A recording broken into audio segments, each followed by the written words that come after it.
emotions like when Sean told you the job was yours? I still think to this point right now, still pretty surreal.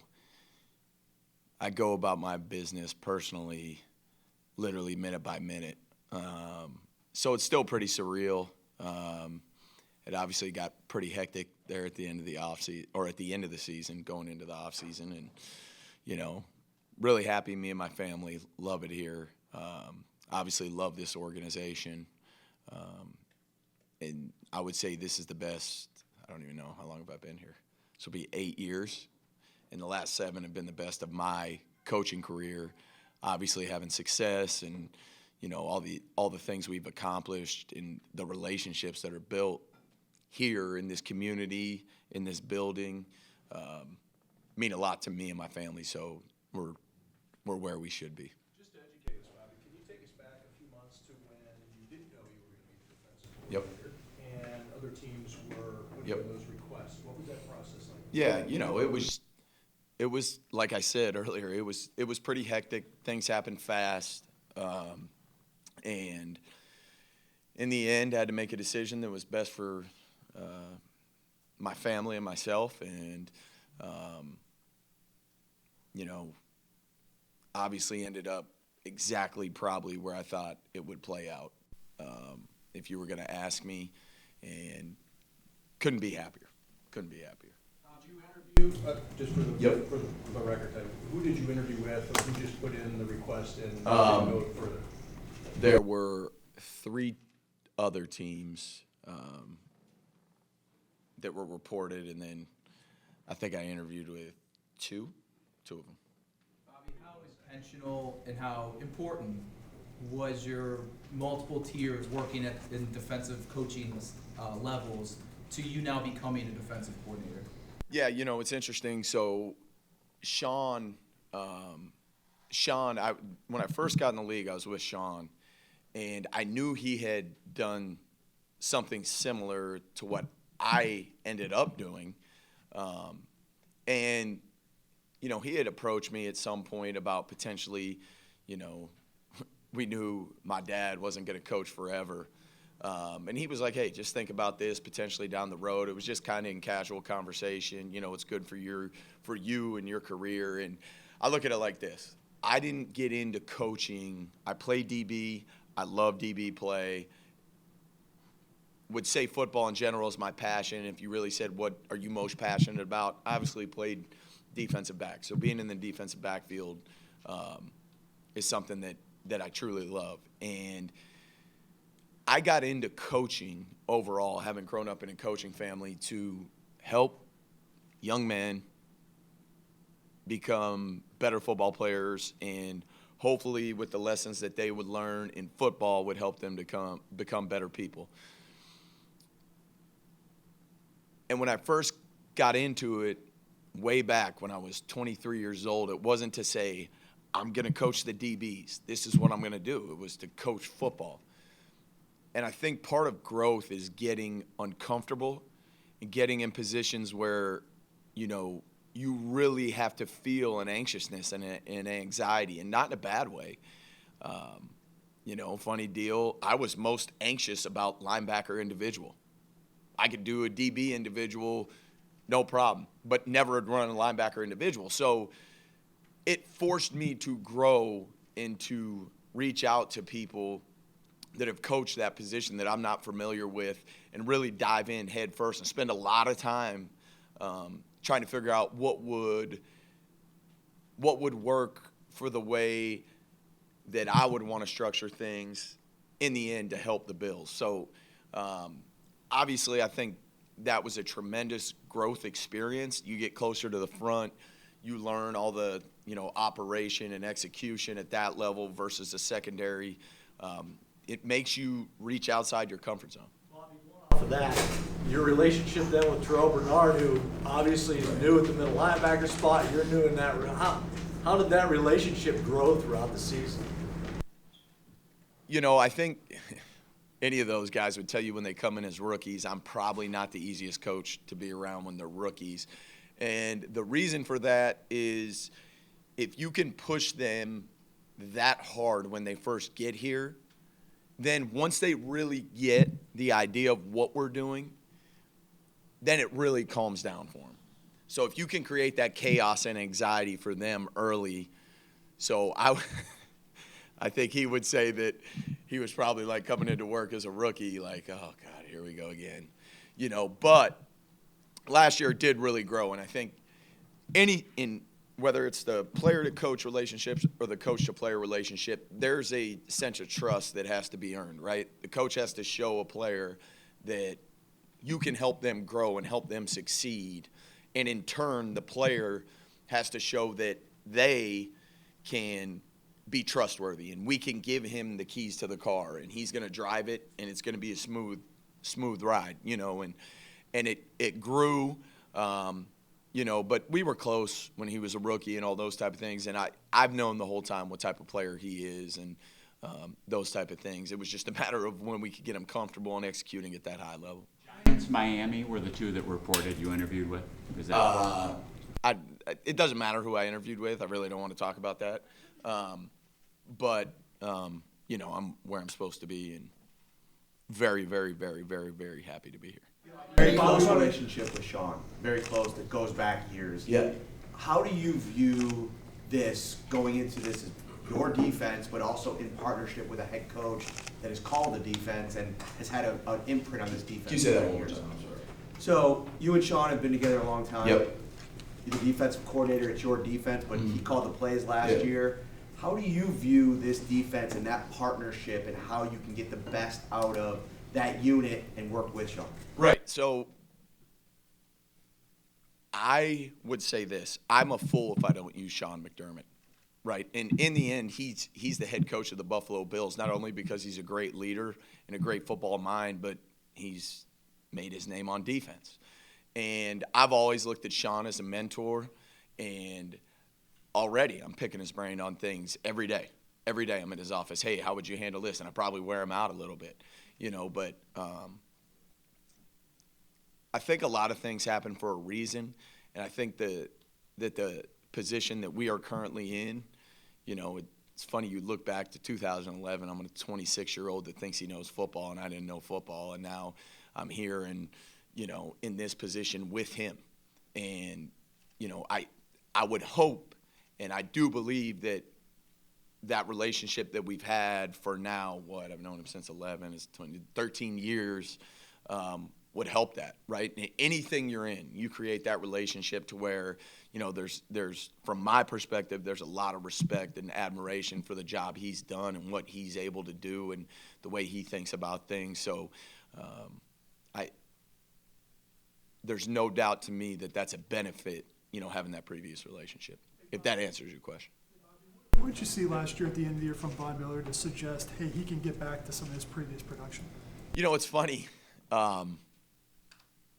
There was a couple plays in there where you were like, okay, I see, Vaughn. Vaughn was obviously, you guys know, documented. He's banged up. He had the ACL he was coming back from and all those type of things. When you sit in the defensive coordinator seat coming from the linebackers, like, you pay attention to the D-line, like you're watching the tape, but you're really focused on your position, right? So this offseason was a great opportunity for me to try my best to have that big lens, right? You got to correct yourself a lot, even when I went from safeties to linebackers. You're sitting up at the line of scrimmage. You're supposed to be looking at the linebackers, and your head's constantly, got to look here. Oh, no. So, but the things I did see, there was flashes of some Von Miller there at the end of the year, and, Von's working hard to get back. Von's a terrific person, and the expectation is that minute by minute, we're just continuing to get better and continuing to hone back in on the skills and to train the skills that are needed for him to impact the game like we need him to. Bobby, what have you seen from Kyer, through OTAs and all that, and what kind of role do you see for him, or what kind of steps do you need to take? Kyer, literally the same way I go about my business. The only thing we've asked him is to go rep by rep, drill by drill, minute by minute. Clean slate for Kyer, working extremely hard. Like all our players, there's a lot of moments of growth, and there's moments of adversity in what you're doing, or scheme execution where you got to get better at certain things. And that's everybody on our defense, but he's working extremely hard. I think his mindset is where it needs to be. And, Coach Adai, Coach Dana, they're doing a great job with him honing in on the little things where we know he needs to improve. Literally minute by minute, drill by drill. We're not trying to go big scope. We're trying to focus in on certain things. Anymore, it's more like doing the little things well versus big. And that's what we ask of all our players. All our players, we're going to ask that the details are correct. We're going to ask that we're paying attention to those minor things, because those minor things, if we let them slide, they're going to become major things. And then we're back to the drawing board. We're back to square one. And we'll never have to get back to square one if we keep paying attention to those little areas that we value and feel are important. How much can we Jemiah, When you talk about creating chaos and anxiety among rookies, how do you deal with a guy like Gable Steveson, who is new to football? Obviously an accomplished athlete, but how do you deal with him and with his arrival? Yeah, it's fresh. It's new to us. I think there's no question we know our head coach's background and his passion for that sport, right? And obviously Gable's career speaks for itself. But we got to start at ground zero. We got to start at ground zero. Obviously, there's some, whether you want to call it, physical tools, athletic traits, things that hopefully they translate for him. And going back to it, start at ground zero. Let's start at just the small details of the position and see where it goes from there. And you never know how fast can they learn until you start somewhere and, okay, he's got step one. Okay, next he's got step two. And how fast that happens is how fast you move along that trajectory of coaching and adding things on him. How much those leverages and things like that do you think might translate, given what he has to do on the mat? And have you talked to Sean about wrestling? Yeah, no. I don't have a passion like Sean for wrestling. I have a passion for sport. But you would like to think those type of things would translate, and when we're in the spring, we don't have pads on. We don't have so that's hard, right? That's hard, but we're literally going to take it day by day, drill by drill, minute by minute, and work our butt off to get him to where we feel he can get to, and we'll see where that goes. You guys hired Jemiah, a guy from Yes. the college ranks. Just from your perspective, what made him a good fit coming from the University of Miami?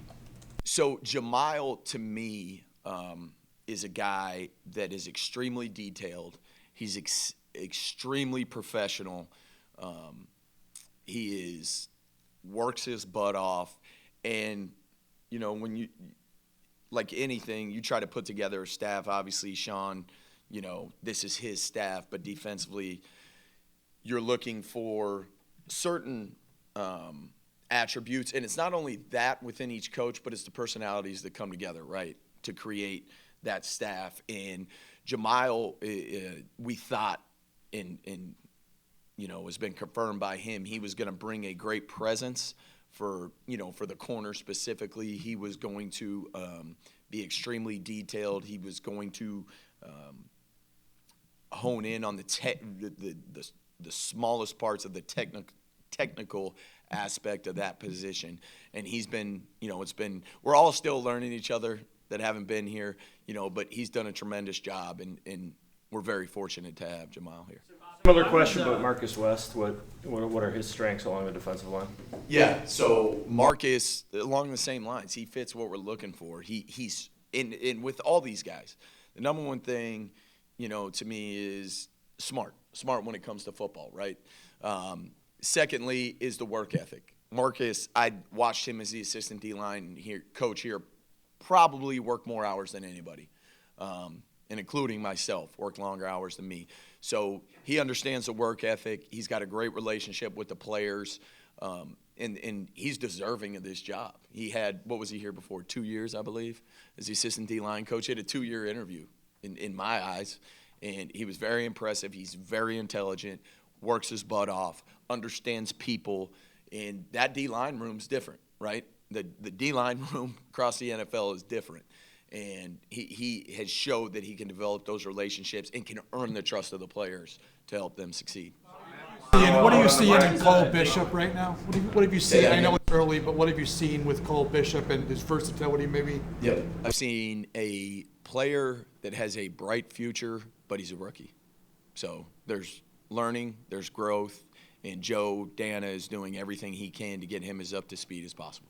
Why was Daquan Jones a priority for this team to bring back? He was one of the first guys that got re-signed, obviously injured last year, but, made a statement those first 4 games. So, yeah, like you said, we all know what type of player he is, but to me, it's the consistency and the leadership in that room.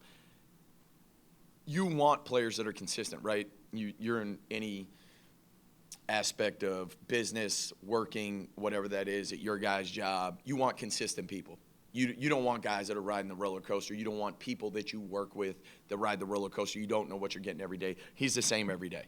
He's the same every day, same work ethic, same attention to detail, all those type of things, and he provides leadership for us. And he's constantly, we talk about, you're either growing or you're dying a little bit. You're never staying the same. And he's constantly working to that growth. And it's fun to watch. Love DQ, and he does a great job for us as far as, trying to do what we ask at a high level. Some ways that you've been prioritizing in the secondary, you got a lot of change over there, specifically at the cornerback position. You lose Tre'Davious White, kind of the elder statesman in that room now, Taron Johnson. How have you seen him kind of assume that new leadership style role? Taron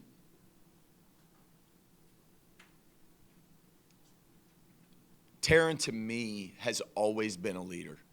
Okay, so Taron has obviously put on the field a tremendous product that has helped us when it comes to his game, that has helped us win games.